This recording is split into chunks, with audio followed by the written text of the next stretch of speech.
En el ámbito ecológico, ya el hombre ha tomado conciencia de su capacidad para alterar el medio en que vive, como así también el uso indebido del avance tecnológico respecto de dicho medio. El tema no es nuevo, la concientización mundial sí. Factores tales como la polución, el sobrecultivo, la deforestación, la acumulación de desperdicios, entre otros, indican claramente el perjuicio que ocasionan a los seres vivos. El ser humano, como simple eslabón del ciclo biológico, está condicionado por un determinismo geográfico y ecológico del cual no puede sustraerse. Estamos, pues, en un campo nuevo de la realidad nacional e internacional, en el que debemos comprender la necesidad, como individuos y como nación, de superar estrechas miras egoístas y coordinar esfuerzos. Hace casi 30 años, cuando aún no se había iniciado el proceso de descolonización contemporánea, anunciamos la tercera posición en defensa de la soberanía y autodeterminación de las pequeñas naciones frente a los bloques en que se dividieron los vencedores de la Segunda Guerra Mundial. Hoy, cuando aquellas pequeñas naciones han crecido en número y constituyen el gigantesco y multitudinario tercer mundo, un riesgo mayor que afecta a toda la humanidad y pone en peligro su misma supervivencia, nos obliga a plantear la cuestión en nuevos términos en que van más allá de lo estrictamente político, que superan las divisiones partidarias e ideológicas y entran en la esfera de las relaciones de la humanidad con la naturaleza. Creo que ha llegado la hora en que todos los pueblos y gobiernos del mundo cobren conciencia de la marcha suicida que la humanidad ha emprendido a través de la contaminación del medio ambiente y la biosfera, la dilapidación de los recursos naturales, el crecimiento sin freno de la población y la sobreestimación de la tecnología y de la necesidad de invertir de inmediato la dirección de esa marcha a través de una acción mancomunada internacional. El ser humano no puede ser concebido independientemente del medio ambiente que él mismo ha creado. Ya es una poderosa fuerza biológica y si continúa destruyendo los recursos vitales que le brinda la Tierra, solo puede esperar verdaderas catástrofes sociales para las próximas décadas. La humanidad está cambiando las condiciones de vida con tal rapidez que no llega a adaptarse a las nuevas condiciones, va más rápido en su captación de la realidad y no ha llegado a comprender, entre otras cosas, que los recursos vitales para él y sus descendientes derivan de la naturaleza y no de su poder mental. De todos modos, a diario, su vida se transforma en una interminable cadena de contradicciones. En el último siglo ha saqueado continentes enteros y se han bastado un par de décadas para convertir a ríos y mares en basurales y al aire de las grandes ciudades en un gas tóxico y espeso. Inventó el automóvil para facilitar su traslado, pero ahora ha erigido una civilización del automóvil que se asienta sobre un cúmulo de problemas de circulación, urbanización, seguridad y contaminación en las ciudades y que agrava las consecuencias de su vida sedentaria. Las mal llamadas sociedades de consumo son en realidad sistemas sociales de despilfarro masivo basados en el gasto porque el gasto produce lucro. Se despilfarra mediante la producción de bienes innecesarios o superfluos y entre estos a los que deberían ser de consumo duradero con toda intención. Se les asignan corta vida porque la renovación produce utilidades. Se gastan millones en inversiones para cambiar el aspecto de los artículos, pero no para reemplazar los bienes dañinos para la salud humana. Y hasta se apela a nuevos procedimientos tóxicos para satisfacer la vanidad humana. Como ejemplo, bastan los automóviles actuales que deberían haber sido reemplazados por otros, con motor eléctrico, o el tóxico plomo que se agrega a las naftas simplemente para aumentar la velocidad inicial de los mismos. No menos grave resulta el hecho de que los sistemas sociales de despilfarro de los países tecnológicamente más avanzados funcionan mediante el consumo de ingentes recursos naturales aportados por el tercer mundo.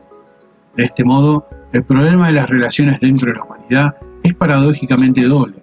Algunas clases sociales, las de los países de baja tecnología en particular, sufren los efectos del hambre, el analfabetismo y las enfermedades, pero al mismo tiempo las clases sociales y los países que asientan su exceso de consumo en el sufrimiento de los primeros, tampoco están racionalmente alimentados ni gozan de una auténtica cultura o de una vida espiritual o físicamente sana. Se debaten en medio de la ansiedad, el tedio y los vicios que produce el ocio mal empleado. Lo peor es que debido a la existencia de poderosos intereses creados o por la falsa creencia generalizada de que los recursos naturales vitales para el hombre son inagotables, este estado de cosas tiende a agravarse.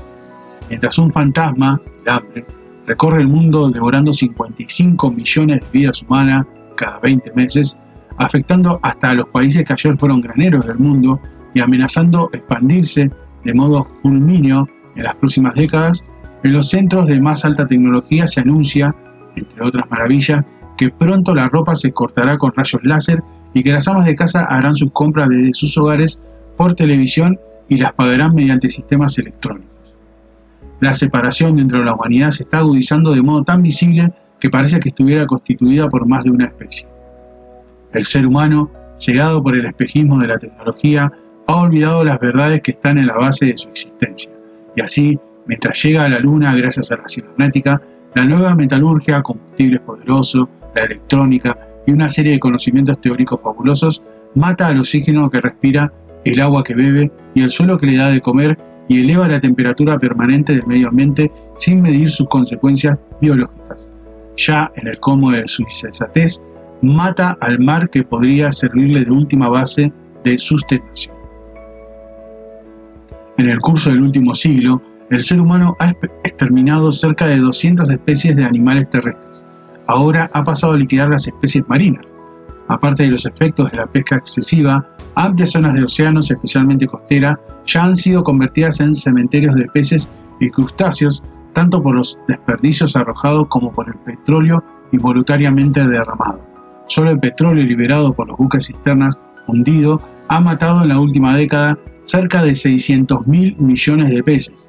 Sin embargo, seguimos arrojando al mar más desechos que nunca, perforamos miles de pozos petrolíferos en el mar o sus costas y ampliamos al infinito el tonelaje de los petroleros sin tomar medidas de protección de la fauna y la flora marinas. La creciente toxicidad del aire de las grandes ciudades es bien conocida, aunque muy poco se ha hecho para disminuirla. En cambio, todavía ni siquiera existe un conocimiento mundialmente difundido acerca del problema planteado por el despilfarro del agua dulce, tanto para el consumo humano como para la agricultura. La liquidación de aguas profundas ya ha convertido en desiertos extensas zonas otrora fértiles del globo, y los ríos han pasado a ser gigantescos desagües cloacales más que fuente de agua potable o vías de comunicación. Al mismo tiempo, la erosión provocada por el cultivo irracional o por la supresión de la vegetación natural se ha convertido en un problema mundial y se pretende reemplazar con productos químicos el ciclo biológico del suelo, uno de los más complejos de la existencia. Para colmo, muchas fuentes naturales han sido contaminadas, las reservas de agua dulce están pésimamente repartidas por el planeta y cuando nos quedamos como último recurso la desalinización del mar, nos enteramos de que una empresa de este tipo, de dimensión universal, exigiría una infraestructura que la humanidad no está en condiciones de financiar y armar en este momento.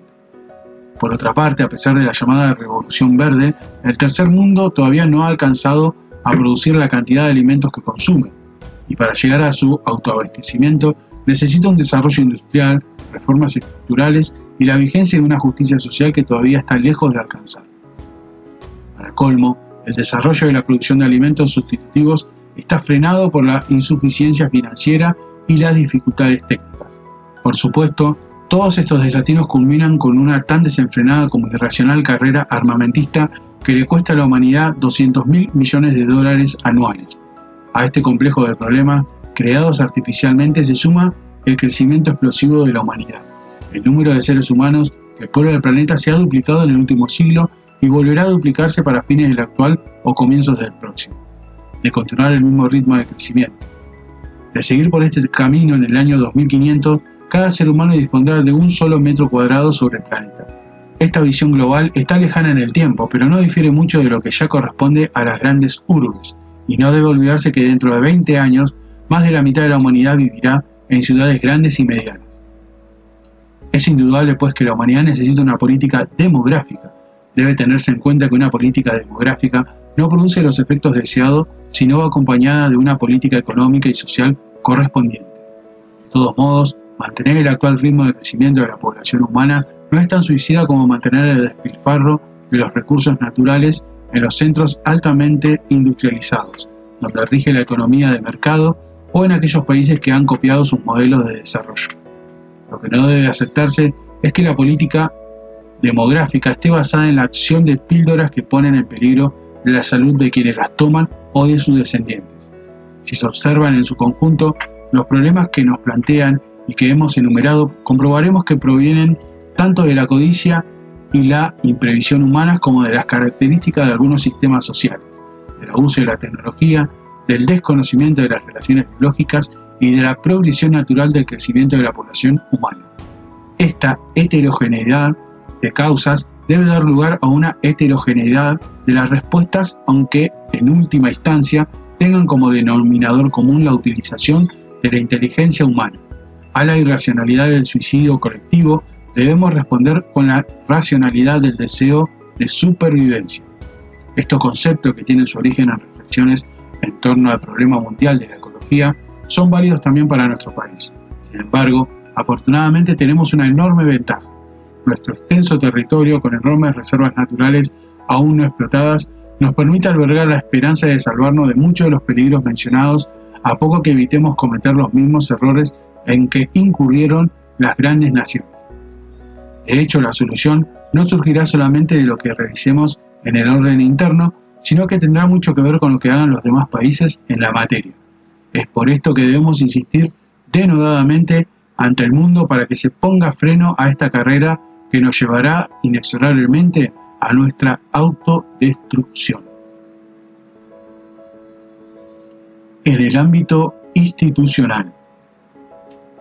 Las instituciones que aquí analizo son las jurídicas, es decir, las creadas por el derecho. El método de creación de las instituciones jurídicas debe comenzar por establecer sus funciones. Para esto, es necesario definir en cada caso cómo se cumplirán dichas funciones y cuáles serán las responsabilidades concretas a fijar. De esta forma, es posible caracterizar el marco jurídico en el cual tienen que funcionar. Pero este marco jurídico debe incluir no solo la creación y función de los entes respectivos, sino también las relaciones entre los distintos entes de la naturaleza, característica y forma de uso de los medios a utilizar.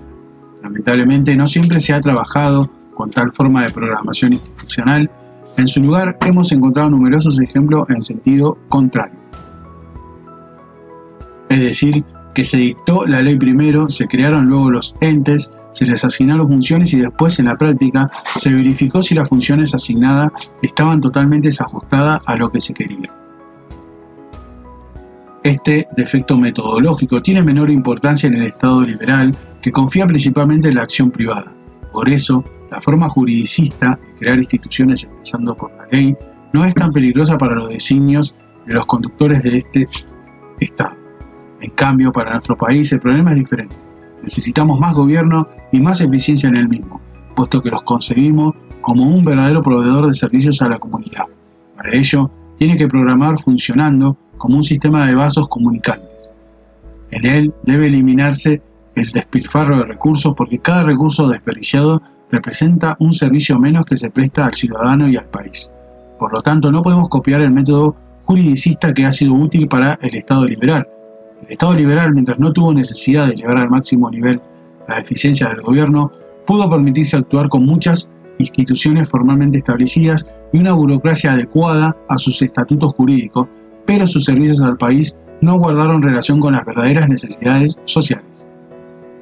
También se ha visto una interesante evolución en el problema institucional. En la época liberal, la intervención estatal ha sido naturalmente escasa, porque ello respondía a su propia filosofía. Cuando el justicialismo comenzó a servir al país, nuestra concepción exigió un incremento de la intervención estatal. Junto a esto pusimos el peso que otorgaba la ley a la autoridad del Poder Ejecutivo. Este procedimiento fue criticado como autoritarista. Fue necesario adoptar dicha actitud porque teníamos que forzarnos en la obtención de un justo medio que nos alejara de extremos indeseables. Luego, cuando se produjo la reacción liberal, el nivel de intervención estatal era elevado precisamente por la naturaleza de los problemas que el Estado argentino tenía que enfrentar. Como el gobierno liberal que nos sucedió no supo ver las razones de ese crecimiento, se encargó de destruir a la administración pública y realizó su labor golpeando muy especialmente sobre el servidor público. Ahora tenemos que reconstruir una administración pública adaptada a nuestras necesidades. Para ello debemos hacer un serio esfuerzo para jerarquizar al funcionario público. restituyéndole la dignidad que el país le había reconocido. Por supuesto, no necesitamos saturarnos de funcionarios, debemos tener solo los que hagan falta, pero con el máximo nivel de capacidad y responsabilidad que corresponda a cada cargo.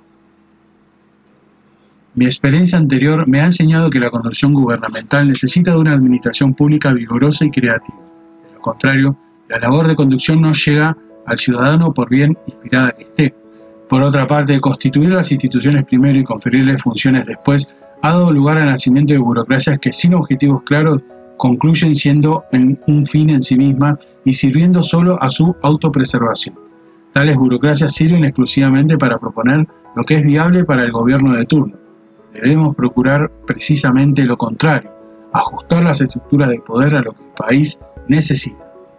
Si no procedemos con esa mentalidad, será imposible introducir cambios de fondo, porque la eficiencia de la administración pública resulta limitada por las propias restricciones institucionales y porque esas burocracias han aprendido que duran más los que menos deciden. 3.